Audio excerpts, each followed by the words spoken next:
Des centaines d'arrestations, des bras et des doigts cassés. Pourquoi est-ce que la police d'Anvers et de Liège se sont laissés aller à un si grand élan de violence le week-end dernier lors de l'action Code Rouge?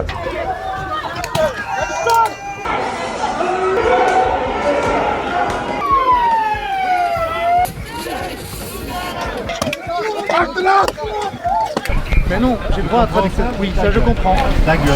Non mais sérieusement, autant de violence pour des gens qui portent des perruques et des masques.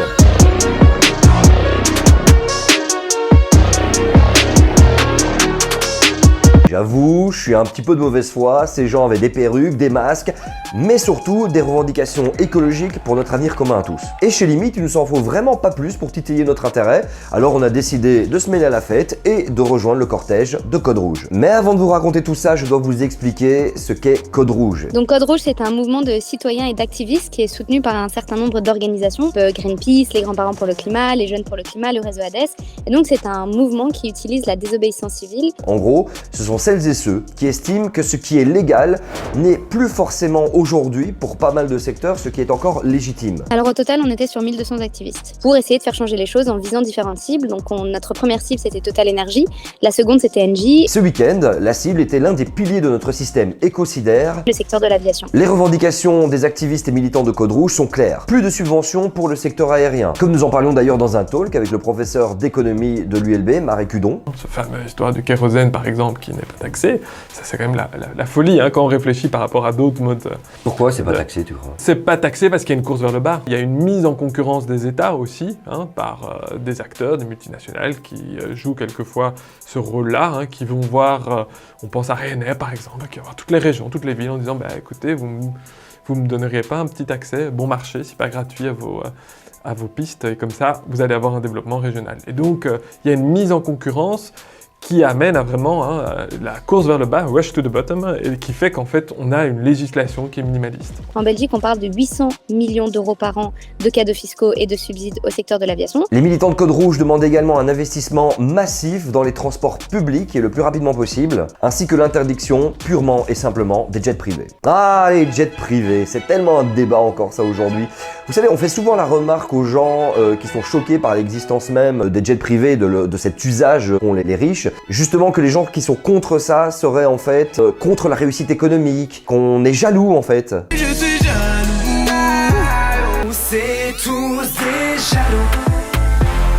Alors que, petit rappel, on va balancer quelques chiffres, un jet privé émet en moyenne 10 fois plus d'émissions de gaz à effet de serre au kilomètre qu'un avion de ligne classique. Et le même jet privé émet en moyenne 50 fois plus qu'un train pour trajet similaire. À l'aéroport d'Anvers, les jets privés, c'est 76% de l'activité de cet aéroport. En une heure, un jet privé peut émettre jusqu'à 2 tonnes de CO2. Je vous rappelle que 2 tonnes qui sont donc utilisées en une heure par un jet privé, ça représente le quota maximum à l'année qui est demandé à un citoyen lambda pour respecter les accords de Paris, de rester en dessous des 1,5 degrés. 1% des voyageurs qui prennent l'avion sont responsables de 50% des émissions du secteur aérien, c'est énorme. Et en 2022, 17% des vols en circulation étaient des jets privés. Et si tu veux aller un peu plus dans le détail sur la question, on a déjà fait une vidéo sur les jets privés qui est disponible sur la chaîne, tu retrouveras ça ici quelque part ou en description. Se battre contre le secteur de l'aviation, c'est prôner la fin d'un système extrêmement polluant, mais c'est aussi se battre pour la justice sociale. À l'heure actuelle, 90% de la population mondiale n'a jamais pris l'avion.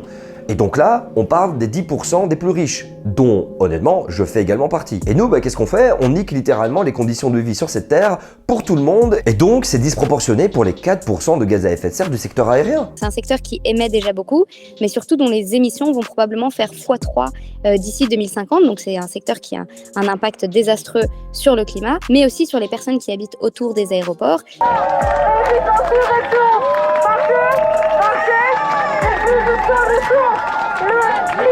Et aussi sur la nature de par l'espace qu'occupent ces aéroports, qui lui permet de continuer à polluer tout en profitant à une toute petite minorité de personnes.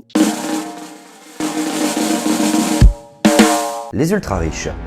Ceux qui ont pris tout le plat dans leur assiette, laissant les assiettes des autres vides, et qui ayant tout, disent avec une bonne figure, une bonne conscience, nous qui avons tout, on est pour la paix. Je sais que je dois leur crier à ceux-là, les premiers violents, les provocateurs de toute violence, c'est vous. Et quand le soir, dans vos belles maisons, vous allez embrasser vos petits-enfants, avec votre bonne conscience. Au regard de Dieu, vous avez probablement plus de sang sur vos mains d'inconscient que n'en aura jamais le désespéré qui a pris des armes pour essayer de sortir de son désespoir.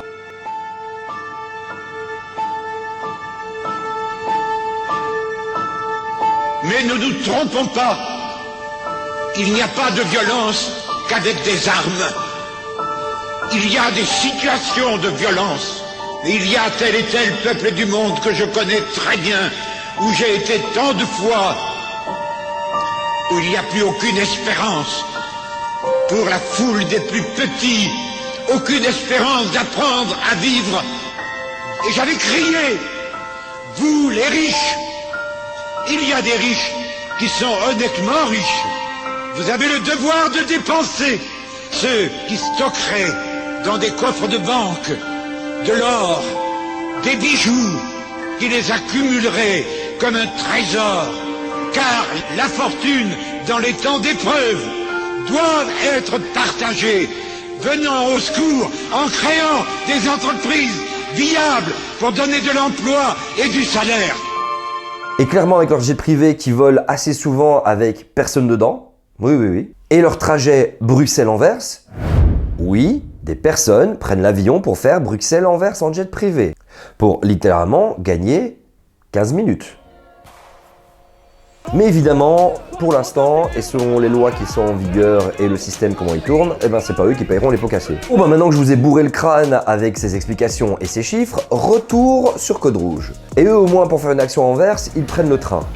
Et j'ai vu quelques personnes avoir le seum sur les réseaux sociaux, sur Twitter, en prétendant que les activistes pour Code Rouge sont des gens qui prennent souvent l'avion et qui se dorent la pilule. Bon, vos mécanismes de déni pour simplement rejeter la responsabilité sur les autres plutôt que vous regarder dans le miroir et vous poser des bonnes questions sur votre rôle à jouer sur Terre et le sens qu'il y a derrière ça par rapport à des générations à venir. Bon, c'est bon, on connaît la chanson, donc on va vous demander d'arrêter 2 minutes de constamment faire des projections de vos croyances sur les autres juste pour éviter de vous regarder dans le miroir. Si j'ai fait le travail, vous pouvez très bien le faire. L'équipe de Code Rouge est dispatchée sur plusieurs sites pendant 3 jours, Anvers et Liège. Et nous, chez Limite, on a décidé de suivre le cortège direction Anvers, plus exactement l'aéroport d'Anvers. Et vous l'aurez compris, objectif, stopper l'activité aérienne du site pendant une journée, à savoir des allers-retours de jet privé. Les activistes sont arrivés à Anvers vers 14h et se sont dirigés en groupe vers la zone aérienne. Et déjà, à ce moment-là, il y a des patrouilles de police qui se mettent en route. Pendant que le cortège avance, on entend des sirènes de partout.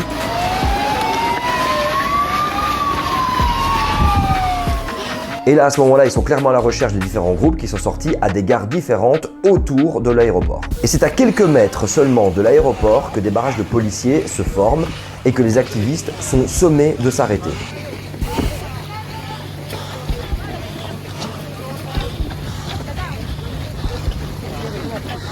Et pour maîtriser la foule, la police n'hésite pas un seul instant. Elle gaze.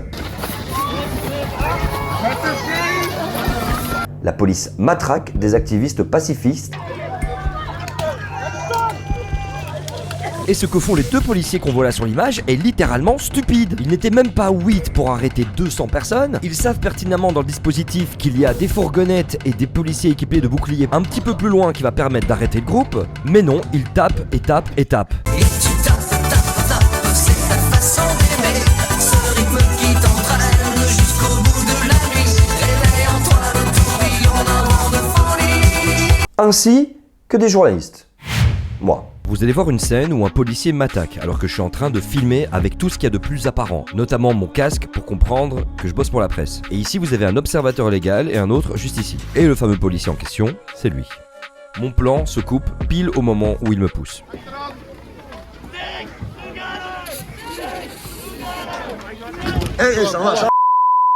Autre point de vue qui a été récupéré par l'observateur légal, c'est ce moment-ci en bas à gauche de l'image où le mec me pousse gratuitement. Je prends le temps de lui expliquer correctement en néerlandais que je bosse pour la presse, même si ça se voit clairement à ma gueule puisque c'est écrit partout. Et juste après, il s'en donne à cœur joie sur les activistes et je me ramasse en même temps un petit coup au passage.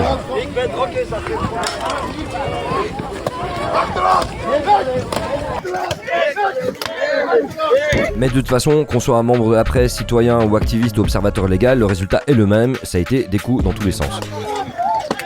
Et tu tapes, c'est ta façon d'aimer. Oui, non, mais avoir les identifiants, avoir écrit presse en gros sur ton casque, bah, ça change plus rien pour un flic qui ressemblait plus à un hooligan qu'autre chose. Et ça, c'est à Anvers. Et c'était un petit peu le cas aussi pour l'aéroport de Liège en parallèle. Matraque, gaz au poivre, tout y était. Avec des proportions, on va dire, quand même différentes. Justement, alors Liège, il n'y a pas eu de violence à l'arrivée des activistes sur le site. On a une arrivée assez paisible, on va dire. À Liège, 600 activistes ont réussi à pénétrer dans une zone autour de l'entrepôt d'Alibaba. Et 200 d'entre eux sont rentrés à l'intérieur et c'est eux qui ont été victimes de violences. Là, il y a eu une personne qui a eu un bras cassé. On a eu aussi des cas d'étranglement et effectivement des cas où certains policiers étaient assez violents avec les activistes au moment de les sortir de l'entrepôt. Et pour une fois, je vais pas montrer des images de violence, mais quelque chose que vous ne verrez qu'en Belgique.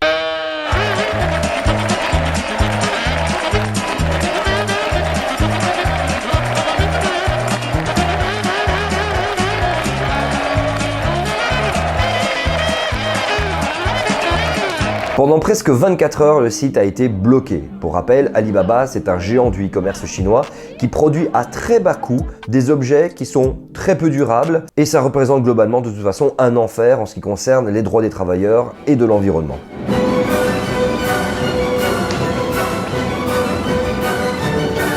Et puis je vous invite vraiment, si vous avez l'occasion, à lire le dossier incroyable, une belle enquête du magazine Imagine qui explique tout le bordel autour de l'aéroport et le lien avec les politiques. Big up à eux. De notre côté à Anvers, on a assisté à des centaines d'arrestations d'activistes. Donc au total, on est sur plus de 500 arrestations à Anvers, dont une cinquantaine d'arrestations judiciaires et non pas administratives. Administrative, ça voulait dire que t'étais en dehors de l'aéroport. Par contre, judiciaire, ça voulait dire que t'as été mettre les pieds sur le tarmac, comme ici.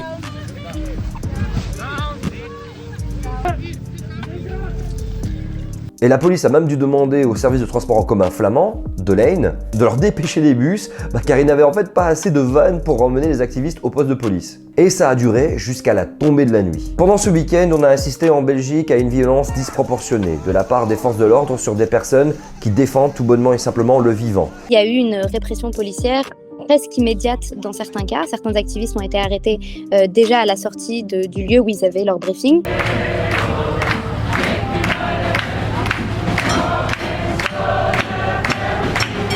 D'autres ont été arrêtés sur le chemin de l'aéroport, souvent assez violemment. On a quand même reçu des images d'une personne qui notamment a eu le bras cassé.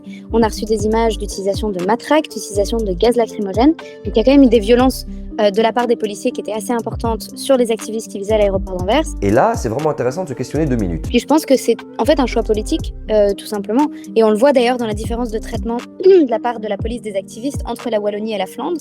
Et on sait qu'en Flandre, depuis longtemps, depuis qu'on a annoncé qu'on allait viser le secteur de l'aviation, les politiques flamands, qui sont des politiques extrêmement conservateurs, ont fait le choix d'une répression plus violente des activistes plutôt qu'en Wallonie par exemple. Et donc ça, on peut imaginer que c'est lié probablement à un choix de communication politique pour pouvoir derrière dire « Regardez, on a arrêté, même si ça a été violent, mais 500 activistes, personne n'a pu pénétrer sur le site comme c'était prévu. » Et ça leur permet de dire qu'ils font de la répression.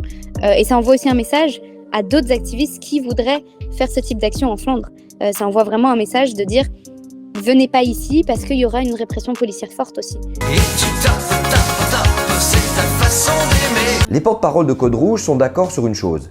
La police les traite comme des criminels, alors qu'ils s'attaquent eux-mêmes aux criminels climatiques. Ils s'en prennent aux plus riches, qui condamnent par leurs actions, leur mode de vie et le fait de pas tous se remettre en question, l'avenir de tout le monde. Mais vous savez quoi, ce qui est très drôle dans cette histoire, c'est que le karma a vite rattrapé les forces de l'ordre. L'action Anvers a bien paralysé le trafic de jets privés malgré l'arrestation des activistes de Code Rouge, et peut-être que des dizaines de véhicules de police et d'hélicoptères dépêchés sur place, ils sont un petit peu pour quelque chose.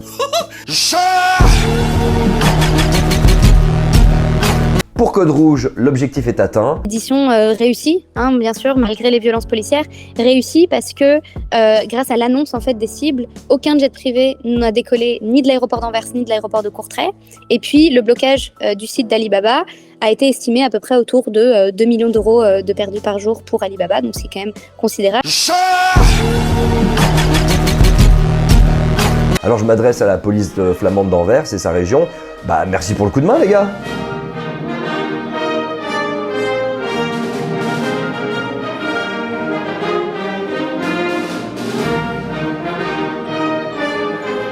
Merci à Amina qui a fait un travail incroyable. Donc je vous propose de retrouver l'article sur le site de limite.media.